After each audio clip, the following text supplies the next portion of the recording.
Yo, what up, and welcome back to another video. My name is Richie, and today we're going to be doing a camera comparison between the XS Max, the 11 Pro Max, and the Note 10 Plus. Actually, you know what, it's a really nice day outside, so I might do my talking segments outside. One sec.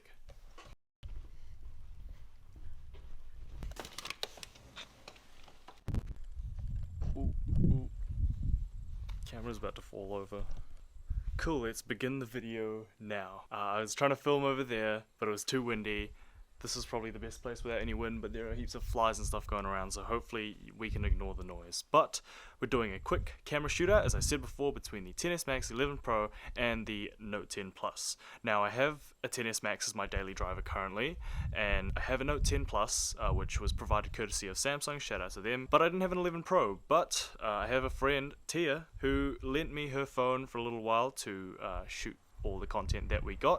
So we went out to Oriental Bay and we shot some content for the video, which will be coming up shortly. So this was originally going to be an Apple vs Galaxy video, but since we've got the 11 Pro Max and the XS Max put together side by side, we can kind of do a generational comparison to see how much the camera's improved.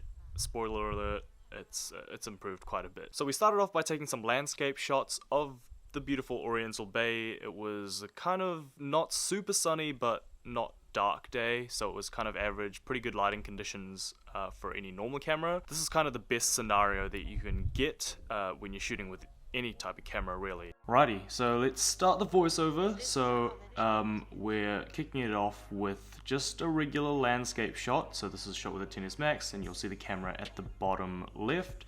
As you can see, the 11 Pro has the ultra wide. Both cameras produce an amazing photo, but it's very hard to tell, especially in these good lighting conditions. And there they are back to back. And here we go, we got the Note 10 Plus. This as well has the ultra wide lens, but you can see more color in it because Samsung loves to oversaturate their phones. This is the 11 Pro and the Note 10 Plus side by side. I feel like the 11 Pro has better depth of field. Here is a random tree, so XS Max again, 11 Pro with the ultra wide, so you can get a bit more in the shot. It's pretty difficult to tell between the two if you're not shooting in ultra wide or if you're not shooting a depth of field type scenario, but there they are back to back. Might be a bit quick, but here we go again. Note 10 Plus also has the ultra wide, and again looks a bit more saturated, but I feel like it loses a little bit of detail when we get to the telephoto lens.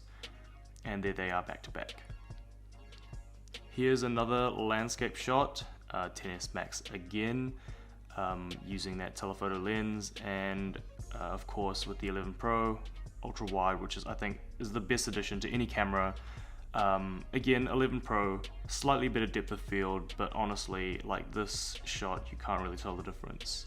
Note 10 Plus, again, very saturated, very good depth of field with the sky, but it just depends if you prefer that more saturated look or not. Alright, selfie camera test. There's me, a little cheesy smile. But when we take it out to the 11 Pro, you get to see Tia because we've got the ultra wide, and same with the Note 10 Plus. I feel like the 11 Pro has a more natural look. Alright, video test now. This is the Note 10 Plus. I'm just walking along. So that was wide, and I'm not too sure if you noticed, but there was a bit of artifacting in the top right corner, and it's smooth, but it's not super smooth. I didn't use the super steady mode. Here's the XS Max. It's okay. I feel like the Note 10 and the XS Max are kind of on par, maybe Note 10 slightly better. And we get to the 11 Pro with that ultra wide shot. It literally looks like it's being shot by a gimbal, and that's incredible for a smartphone. Alright, this is a really random one. This is the live focus video test. The other two cameras don't have it, but I thought I'd try it out, and this is the Note 10 Plus. But for comparison's sake, here's the Canon 80D. You can see the bokeh is a lot better, but the stabilization isn't quite there.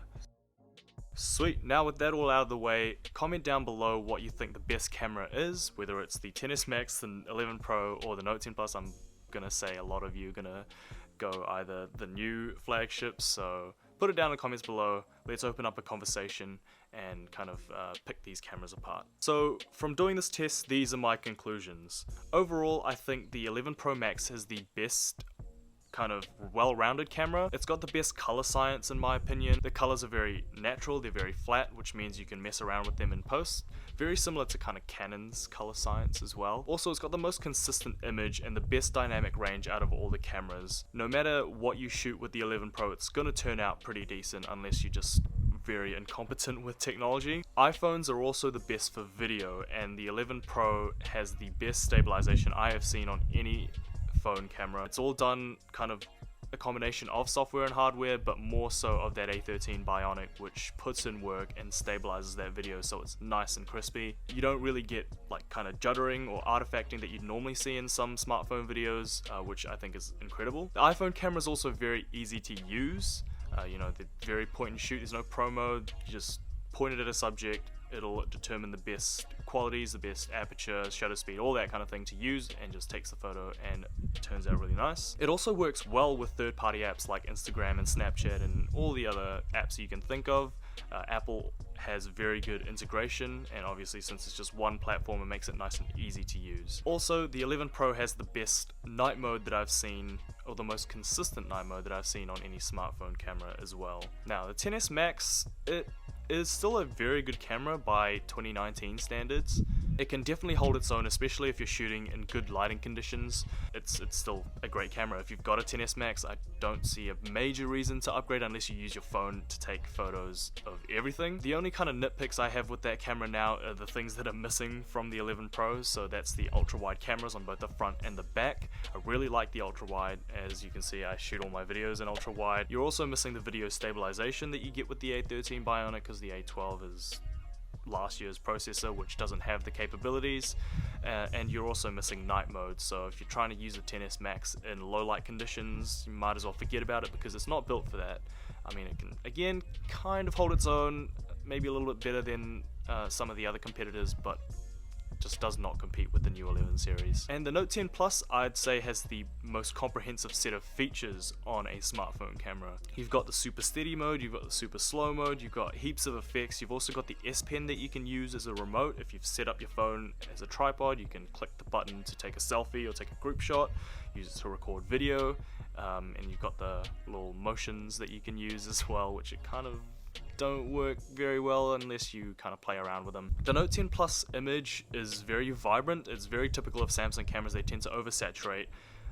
I think it looks kind of cool in some cases, but some people might not like it. Some people may prefer it. It does, like, if you put them side by side, oversaturated image does kind of look a little bit better in my opinion sometimes, but again, with the iPhones you can play around with it in post, and since you've got the more natural colors, if you've kind of trained in photo editing, you can kind of manipulate it a little bit easier. And one thing that the iPhones don't have that the Note 10 Plus does is the expandable storage. So you can pop out a micro SD card, put a new one in. This is very useful if you use your phone to vlog and you want to edit the videos nice and easy. You can just pop out the SD card, pop it into a computer and import the files, whereas with iPhone it's a little bit more complicated. You can plug the phone in, but the file system, it's not as good as Samsung. Might be useful if you're heavy into video editing and you want to transfer photos or back them up easily. Note 10 Plus probably be a really good bet. I mean, at the end of the day, you can't go wrong with any of these cameras. They're absolutely brilliant, and it's kind of mind-boggling how good the cameras can be in a smartphone in a little itty-bitty package. If you watch any teardowns, you can see how small the cameras are, and it just goes to show how good the software is getting as well. I'd be very interested to see what happens next year with the new generation of flagships and see how well they improve from this year, but that'll be another video for another day. So that's a wrap for this video. If you did enjoy it, please be sure to leave a like, subscribe for more content that's coming up in the near future. Also, comment below and let me know which of the cameras was your favorite or which one you prefer. I hope to see you in a future video, and yeah, peace.